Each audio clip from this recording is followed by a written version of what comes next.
Morning बच्चों। हमने कल पढ़ाया था चैप्टर लिंग और वचन, जिनमें से मैंने लिंग कल कंप्लीट कर दिया था, जेंडर। ठीक है बेटा, आज हम पढ़ाने जा रहे हैं वचन। वचन जैसा कि कह रहा है, अगर हम कहते हैं ना बच्चा पढ़ रहा है या बच्चे पढ़ रहे हैं, तो पता चल जाता है कि ये कौन, इसमें एक लोग हैं या बहुत सारे लोग हैं। ठीक है, जैसा कि आप जानते हैं कि वचन का मतलब क्या होता है। वचन मीन्स काउंटिंग, गिनती, संख्या। ठीक है, संख्या का अभिप्राय ये है कि एक है या एक से अधिक है। ठीक है बेटा, ठीक है। वचन का मतलब संख्या, संख्या मतलब किसकी कितनी गिनती है। आइए हम इसकी पहले परिभाषा देख लेते हैं। ठीक है, परिभाषा में हम क्या लिख सकते हैं। परिभाषा हम कैसे लिखेंगे, इसकी परिभाषा लिखेंगे हम कि शब्द के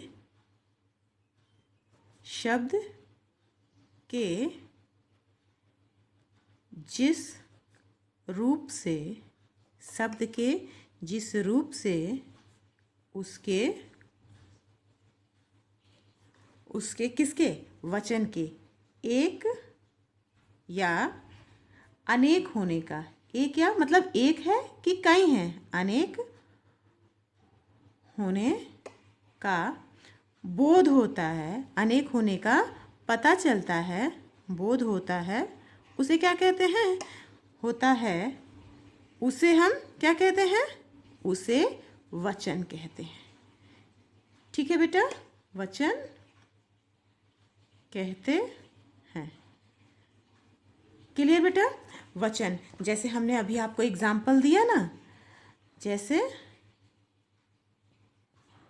बच्चा, बच्चे। ठीक है, बच्चा, लड़के। ठीक है, वन, और क्या लिख सकते हैं यहाँ पे, बहुत सारी चीज़ें। जैसे हम क्या लिख सकते हैं, एक और बताइए, बच्चा, लड़के, वन और जंगल। ठीक है, आदि। ठीक है बेटा, अब हम बताते हैं कि वचन के कितने प्रकार होते हैं। वचन के प्रकार, वचन के कितने प्रकार होते हैं बच्चों। वचन के दो भेद होते हैं। पहला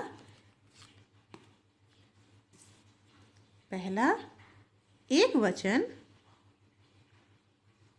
और दूसरा क्या होता है बेटा, दूसरा होता है, हम दूसरा बाद में बताते हैं, दूसरा होता है बहुवचन। एक वचन में आप कैसे समझ सकते हैं, जैसे कि कह रहा है एक, एक मतलब एक, चाहे वो गिनती में हो, एक पेन, दो पेन, 10 पेन, तो हम बता सकते हैं। हम अगर गिनती ना रखें तो हम कैसे कह सकते हैं, हम इसको कह सकते हैं एक पेन। ठीक है, और अगर यहाँ पे 2 से ज़्यादा पेन हो जाए तो हम ये नहीं कहेंगे काउंटिंग के 3 पेन, बल्कि क्या कहेंगे कि बहुत सारे पेन रखे हुए हैं। बहुत सारे मतलब बहुवचन हो जाएगा। ठीक है ना बेटा। तो एक वचन को हम कैसे लिख सकते हैं, शब्द के जिस रूप से एक ही वस्तु का बोध हो। मैंने अभी पेन का एग्जाम्पल बताया ना, शब्द के जिस रूप से एक ही वस्तु या पदार्थ का ज्ञान हो, किसका, एक ही वस्तु या पदार्थ का ज्ञान हो, उसे क्या कहते हैं, एक वचन। इसको सिंपली आप ऐसे लिख सकते हैं कि शब्द के जिस रूप से, शब्द के जिस रूप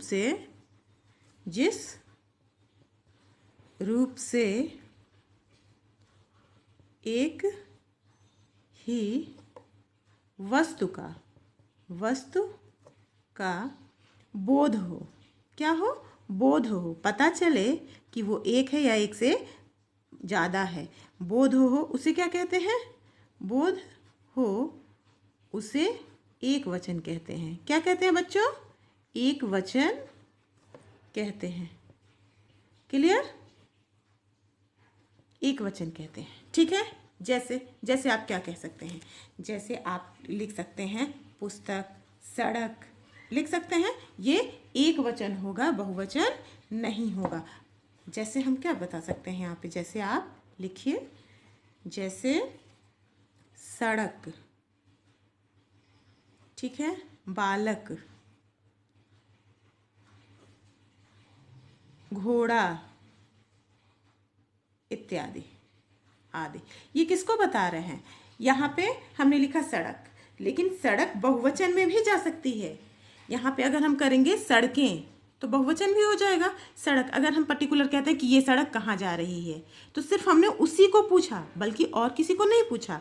बालक, घोड़ा, एक, बालक मतलब एक। याद रखिएगा बेटा कि वचन हिंदी में दो होते हैं। हिंदी में कितने वचन होते हैं? हिंदी में दो वचन होते हैं और संस्कृत में तीन वचन होते हैं। संस्कृत में होता है एक वचन, द्विवचन और बहुवचन, लेकिन हिंदी में कितने होते हैं? हिंदी में सिर्फ दो होते हैं, एक वचन और बहुवचन।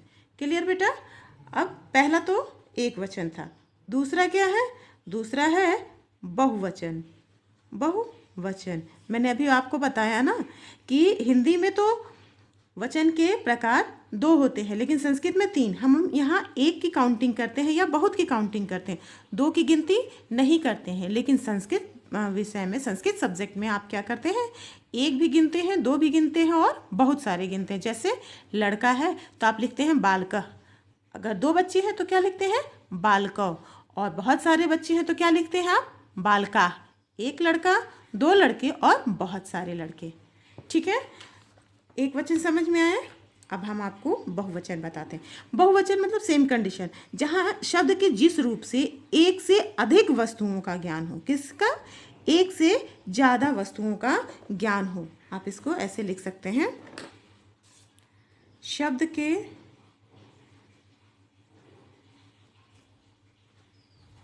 जिस रूप से अनेकता का बोध हो, अनेकता का बोध हो, बोध हो, उसे क्या कहते हैं? उसे बहुवचन कहते हैं। बहुवचन कहते हैं, कहते हैं। ठीक है बेटा, क्या कह रहा है? कह रहा शब्द के जिस रूप से अनेकता का बोध हो उसे बहुवचन कहते हैं। जैसे इसमें क्या, मैंने अभी इसके पहले आपको एग्जाम्पल दिया था, सड़क, बालक, घोड़ा। हम इसी को फिर से दे देते हैं। ठीक है, जैसे हम लिख सकते हैं सड़कें, बालक का बालकों, बालकों।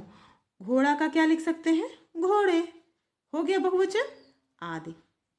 ठीक है बेटा, पहला वचन। वचन की डिफिनेशन क्या थी? शब्द के जिस रूप से उसके एक या अनेक होने का बोध होता है उसे क्या कहते हैं? उसे वचन कहते हैं। ठीक है, जैसे बच्चा, लड़की, वन, जंगल आदि। ठीक, अब वचन के कितने प्रकार होते हैं? वचन के दो प्रकार होते हैं, एक वचन और बहुवचन।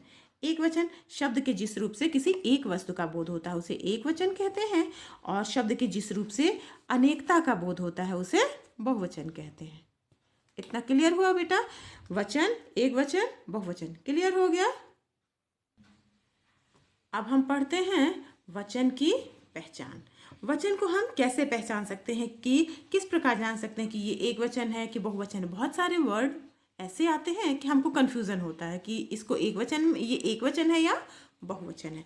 आइए हम पहले इसको पढ़ लेते हैं कि ये वचन की हम पहचान कैसे करते हैं कि ये एक वचन है या बहुवचन है। ठीक है, सबसे पहले हम करते हैं इसको, पहला नंबर डालते हैं, लिखते हैं। कैसे करते हैं हम? संज्ञा और संज्ञा या सर्वनाम। संज्ञा या सर्वनाम शब्दों द्वारा वचन की पहचान करते हैं। किसके द्वारा? संज्ञा या सर्वनाम शब्दों द्वारा वचन की पहचान। शब्दों द्वारा वचन की पहचान कैसे कहते हैं? पहले करते हैं संज्ञा या सर्वनाम शब्द। संज्ञा आपको मैंने बता दिया है। सर्वनाम, सर्वनाम की सिंपल सी डिफिनेशन है, जो संज्ञा शब्द के स्थान पर प्रयुक्त किए जाते हैं उसे क्या कहते हैं? उसे सर्वनाम कहते हैं। आने वाले चैप्टर में हम आपको सर्वनाम, प्रोनाउन पढ़ाएंगे। ठीक है, बस अभी आप सिंपल सी डिफिनेशन इसकी समझ लीजिए कि संज्ञा की जगह पे जो शब्द प्रयुक्त किए जाते हैं उसे क्या कहते हैं? उसे सर्वनाम, प्रोनाउन कहते हैं। ठीक है बेटा, अब हम आपको बताते हैं कि वचन में संज्ञा और सर्वनाम द्वारा कैसे पहचान सकते हैं। ठीक है, हम संज्ञा और सर्वनाम से भी पता चला कर सकते हैं कि ये क्या है, ये एक वचन है या बहुवचन है। अब जैसे लिखा हुआ है कि यह कपड़ा किसका है, किसका है। ठीक है, क्वेश्चन पूछा जा रहा है यह कपड़ा किसका है। ठीक है, यहाँ पे यह क्या है, क्वेश्चन हमने क्या बताया, यह कपड़ा किसका है, किसका है। ठीक है, क्वेश्चन मार्क। यह क्या है बेटा, यह सर्वनाम है, यह क्या है, यहाँ पे सर्वनाम है। ठीक है, सर्वनाम। यह कपड़ा पर्टिकुलर किसी एक कपड़े को दिखा के, जैसे ये पूछा जा रहा है कि ये पेन किसका है, तो पूछा गया कि यह पेन किसका है, इसे कैसे पता चल रहा है, पर्टिकुलर ये एक ही है ना, तो हमने एक हो या कितना भी हो, तो ऐसा लग रहा है कि किसी एक व्यक्ति से पूछा जा रहा है कि यह कपड़ा किसका है। लेकिन इसके जगह अगर हम दूसरा सेंटेंस यूज करते हैं, जैसे लिखते हैं कि ये कपड़े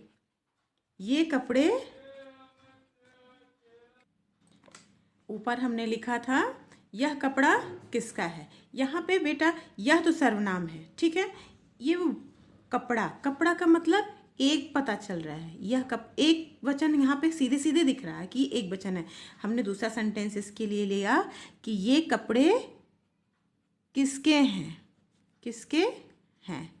ठीक है, यहाँ पे कपड़ा आया है मतलब एक, और कपड़े मतलब ढेर सारे कपड़े, कपड़े मतलब एक कपड़ा नहीं है बल्कि वहाँ पर ढेर सारे कपड़े हैं, बहुत सारे कपड़े हैं।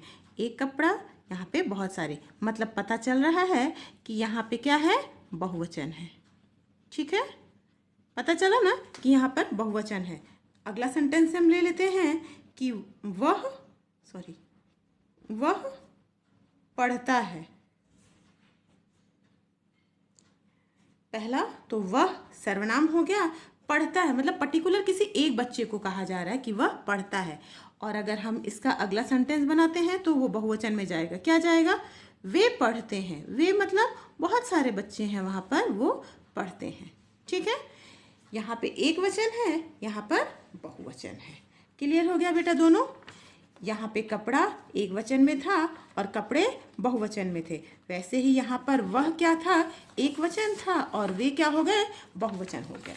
ठीक है, अब हम ये किसके द्वारा हमने समझाया था, ये हमने समझाया था संज्ञा और सर्वनाम के द्वारा। ठीक है, अगला वर्ड क्या है इसमें, यह कपड़ा किसका है और ये कपड़े किसके हैं, किसके हैं। मैंने आपको समझा दिया कि इन दोनों को कैसे हम अलग अलग बताते हैं। ठीक है, यहाँ पे कपड़ा एक वचन था, क्या था, एक था, और यहाँ पे कपड़े क्या थे, बहुवचन थे। समझा दिया मैंने। अब इसमें दूसरा वचन की पहचान हम कैसे कर सकते हैं, दूसरा हम कैसे जान सकते हैं, दूसरा हम जान सकते हैं क्रिया शब्दों द्वारा। किसके द्वारा बेटा, क्रिया शब्दों द्वारा। वचन की पहचान हमको करनी है, पहले हमने संज्ञा सर्वनाम शब्दों द्वारा और दूसरा क्या किया, क्रिया शब्दों द्वारा।